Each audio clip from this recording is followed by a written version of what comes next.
Bajo dada, mo gba rubber. Bajo dada, mo ṣe number. Talk to the left and talk to the right. I mean talk to the one bang, baby. This is his first radio interview. Ladies and gentlemen, welcome the king of the Malian, the one and the only Naira Marley is in the building.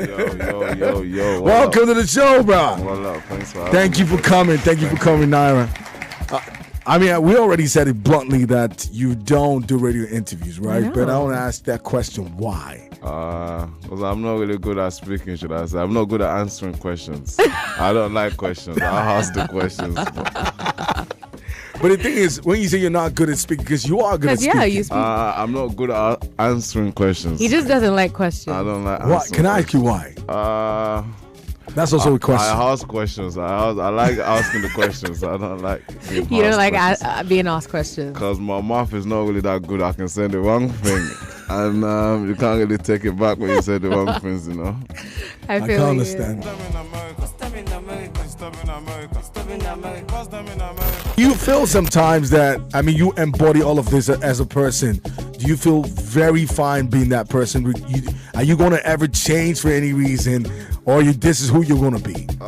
For some reason, the money have probably changed me small. Absolutely. You know, like I can't be bothered with certain stuff, but I can't really change deep down. Yeah. But in the public, I have changed some things because I can't be bothered. You know what I mean? He's like, I'm making blessed. trouble, so I don't want to make trouble as much because money kind of. I try not to make trouble. I don't even make trouble, but I will still reply to trouble if trouble comes. You know? So when you say the money changes you, because now, knowing that you already started a family, sometimes it's a case of, oh no, I know daddy's I want to look up to daddy. I don't want to get crazy.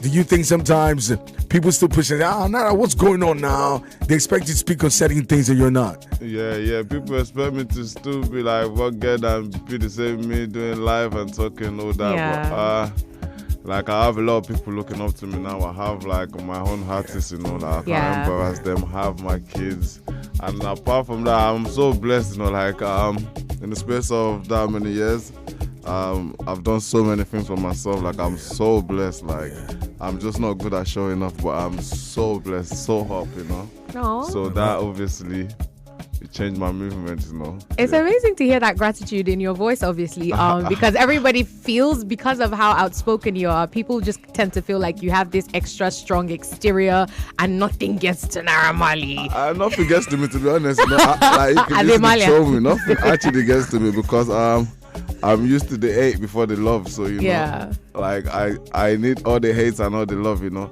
Even when I see something very, very funny or so rude about me, I actually laugh because sometimes it's actually very funny, you know. But nothing gets to me. Do you sometimes get misjudged? Because for some reason, I met you and you're a very humble person, right?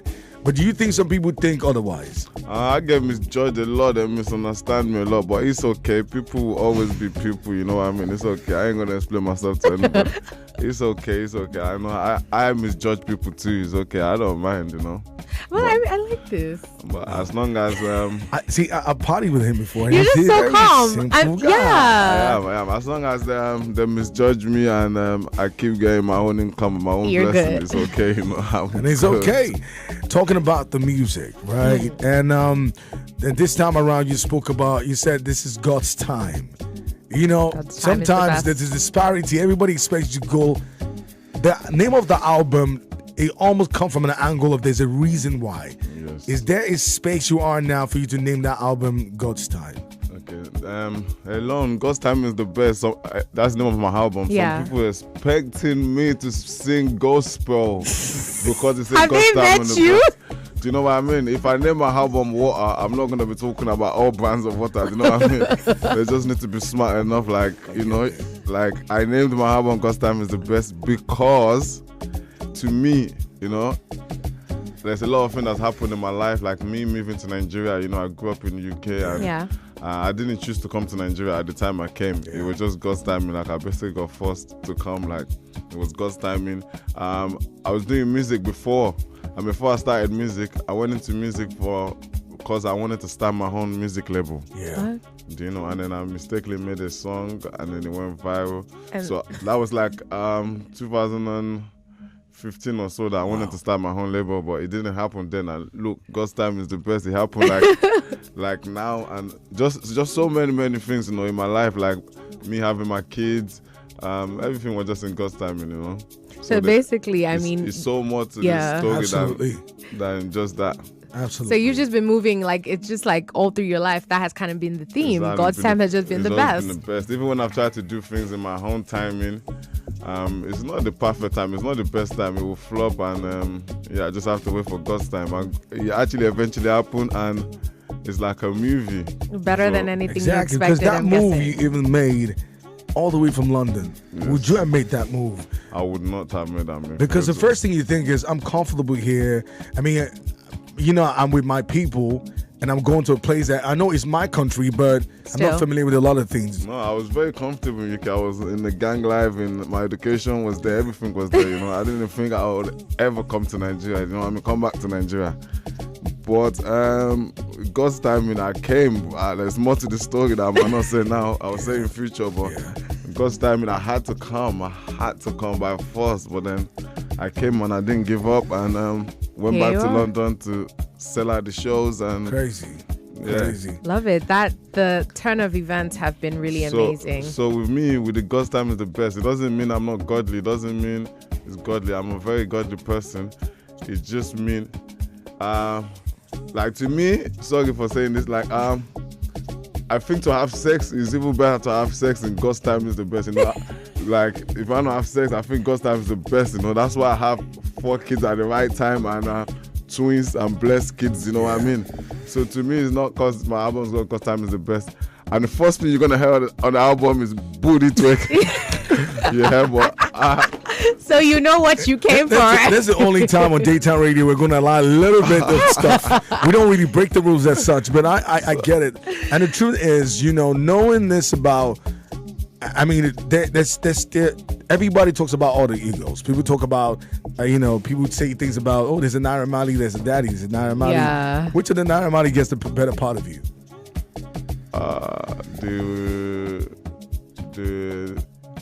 The father figure, the one that look after his kids and still his family. Yeah, that one. That's so sweet. I mean, come on. I mean, we have everybody. We know what it is to be a Malian. Like, we know what the Malian identity is. Okay, and when you're thinking being a Malian, look at no belts. Just that when you're thinking being a Malian, you're not thinking about this side of things. So it's really refreshing to see that. You just have to be happy. Being a Malian, you just have to be happy. Be yourself. Do what you want to do. Be comfortable. Don't care what people say, because people will always be people, you know. So see why he's our president. You just do you get it? Do you get it? Are you wearing belts?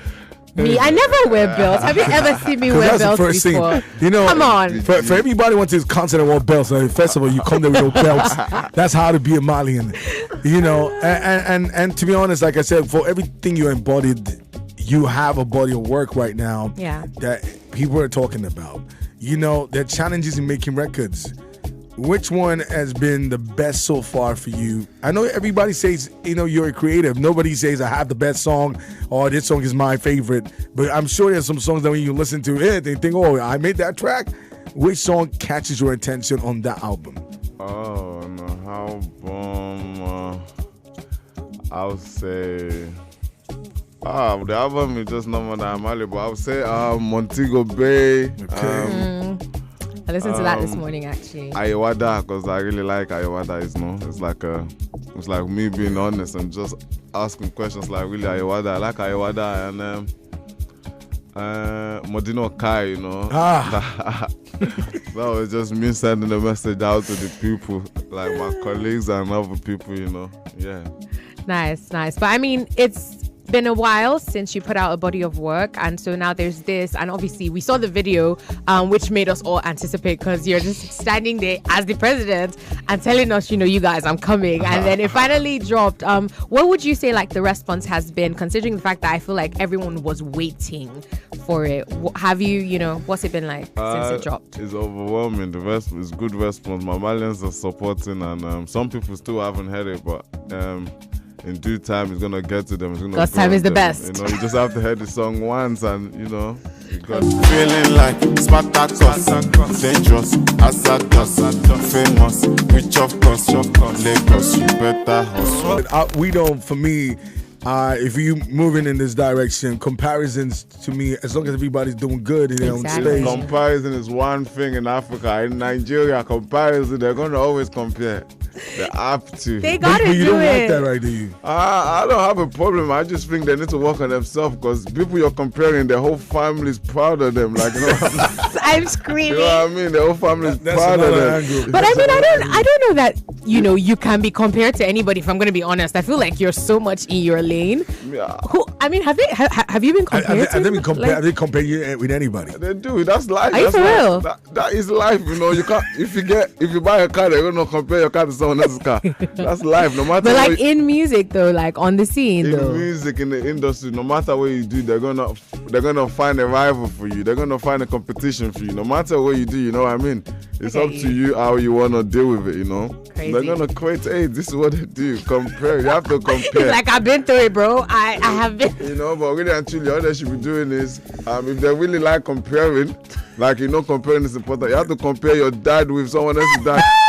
Compare your life compare you with me. Don't bring other people's name up. Bring your name, you know. I get it. Like, are you ever gonna go back to the underground? Because you know you were people. A part of you, I feel like you were one of the guys who were very connected with grime, right? Are you ever gonna go back to that underground kind of sound? Yes. It depends on the beat I get. When I get a producer, I can always work on anything. You know? I want to hear it. I'm a drill head. I'm a grime head. So Drill it'll head, be, you know, I You got got so stuff much for drill days. with me. you got drill. Like, I'm not even joking. Like, you don't understand. I'm crazy into drill. Imagine wow. you and like Back Row G on something together. You know what's funny on that? I'm one of the pioneer of drill. You know. Absolutely. Are you? Yeah. Yo, you know what? I'm going to hound you So for a drill project. I have drill with me. You know? Are you ever gonna go back to that? I can. I have so much balance. Especially Because you know the thing, that might be a sound we're bringing back. It's the same way 234 drill is reggae big was right now, big at times. You know, reggae was big at some point, but it's never gone away. Yeah, it won't go away, but it's Afrobeat to the world. I'm not gonna. Absolutely. Obviously, I got drill with me, but I'm repping Afrobeat to the world. Well, we've got 234 drill now, so don't worry. Even when you do it, it'll still be the only way a Malian can do. You get what I'm saying? That's I like Eve. Man. She already she poked something to you. You gotta do it. She's trying to bring something out. You gotta do it, I yo. will. I'm telling you, Maybe. and I'll don't worry. I'll be on it. I'll be on that project. Maybe We'll surprise you guys with something with J House or something. see. Yo, that'll be mad. I'm not even joking. Dope. You know the thing is, when it comes to music and how you've grown your family, right? What would you say is the uniqueness for you as a record label owner? Because you know there are two sides to you now. Besides you being the one who calls the shot, sometimes you're also the guy who does what others are doing, right? How do you manage that? The uniqueness is just to be real, you know. I'm so 100% real with my artists, and 100%. They see everything. I let them basically have all the freedom they have. I let them be themselves and still decide, you know, even though. And I create a friendship. We're very close, you know. We're like friends. And sometimes we even forget, like, I'm the boss, you know what I mean? Or like, we're actually friends. That's how Malians do We it. have good relationship, you know what I mean? So my own thing is I'm just 100% real with them. So I love that. Time will tell, you I know. love that. And Look, I'm obsessed with Zinoliski. Like, you don't even understand it. I could probably keep Zinoliski here and just be looking at him. I'm not joking. He hasn't brought out one single that missed the mark. I don't know how he does it. And I have been following him since when he was dropping things on Twitter. It's the hardest. So hard. It's hardest crazy. Like, I'm so jealous of you for the fact that you have somebody like that, you know, like under you. And it's amazing stuff. And I also try not to let it be too much label push and influencer push, you know, and try to make it concrete, because that's the Malian trick, you know what I mean? Organic from the streets, you know, like Zuno's got a concrete fan base, you know what I mean? Look at me here. You know what I mean? Terry B was before me is tame. Like, now the thing is, you've gotten to a point whereby sometimes you feel like you don't even have to do anything. So the question is, why do you even try to push your music anyways? Because there's more Malians out there that need my music, you know. There's more Malians out there. There's more people that don't know about me, you know what I mean? Yeah. Even though I'm very famous, I can still go to a place in Russia or in China and they still don't know me. But I need them to know me, you know what I mean? I need to have that Coca-Cola fame, the Michael Jackson fame. And to bring in the money with it too, you know. Okay, nice mindset. I like that. I like that. The truth is, you know, we like Afrobeat to the world now. If you think about it, it's almost like it's opened doors that you cannot even imagine. I know sometimes you look at yourself. Do you ever really believe that you'll be here? I didn't believe it, but I'm here now, and it's too late to give up. You know what I mean? It's too late to stop. It's too late to go back, because you'll just be a loser. Even though, so I refuse to be a loser. So up I go, up. The only way is the top. I like that. You could work with anybody. Of course. I know you could work with anybody. And I'm sure sometimes when they see your body of work, they expect certain people to be on it. Who would you love to work with, but you've not worked with? To be honest, I'll say Alkaline. So Alkaline, Ed Sheeran, Ooh, I did not picture Passenger, that. you know. I love Passenger, actually. You know? Okay, so I'm starting to get a vibe of the kind of music you might be into. You just kicked it. I mean? Passenger is one of my favorite albums. Because, you know, that's the guy who speaks things that are way deep, but says it in the most solemn way. Calm way, yes. You're a deep guy. I'm a He deep guy, you know? is. He actually is. Like, I can say something so serious in a joking way, and I will say something so bad at the beginning before I said something so serious, you know what I mean? So I'm very deep. I'm very deep too. I feel that. You cry? Do I cry? Nah, I can't cry. Malians don't cry. What you saying? Nah, I can't. I just can't. I can't cry. It's too late. I can't cry. I have no tears in me. I have no. You know, I've been broken. I've cried that long time ago. I can't cry again. I understand. When was the last time you cried? And what made you cry? Why are you doing this? Last time I cried, I think my son dropped, you know, and I could have saved him, you know. But I could have just saved him. It was right next to my hand, so it was in so much pain. And that was last time I cried, you know. Oh, that is so But it wasn't that deep. It wasn't that deep. To be honest, I have to say something. I mean, for someone who grew up in the UK and you came back to Nigeria and you could connect so seriously with the streets, I feel like that's almost a superhuman quality. And, you know, what was it for you that just made it so easy? Because everybody wanted to be a Malian, everybody in every walk of life. What made it easy for me is that I grew up in southeast London. I get you. Peckham. I get you. Peckham, to be precise. That's like small Lagos, you know what I mean? That's small Lagos already. And all my life in England, really, my dad banned speaking English in the house. So you know what I mean? It's like when you got English, you always know English. So he banned speaking English in the house. So we have to speak Yoruba and all the Yoruba stuff. So I still kept my concrete thing. I still listen to Fuji. To be honest, we wish we all had that for our kids. You know, because the thing is, sometimes you don't speak to your kids and they can't even speak Yoruba. Yeah. If you want to shade me, just shade me. I have to speak Yoruba. So, and I still listen to Fuji, you know. So he kept me close to home. I still eat African food. So you could really relate. Yeah, so I was still relating. Even though I'm in England, it's like I'm still in Nigeria. You know what I mean? I get it. So yeah, it was easy for me when I came back. People didn't really even know I came from. Yeah, they didn't believe it. A lot of people didn't believe it. I didn't even bother, so I just kept the streets. And then you did really well at school. Yeah, you know, you say what? You did really well at school, and people never talk about that, or people don't believe that either. I did really well. I could have been a footballer too, you know. I could have been a footballer. I used to play for Arsenal Youth. Wow. I used to play for Millwall, Charlton, you know. I could have been a footballer too, but being a Malian is an all-rounder, man. You probably need to write a book. You know that, right? That's coming. You need to write a book. I need to do a documentary, full documentary. I need to definitely do that.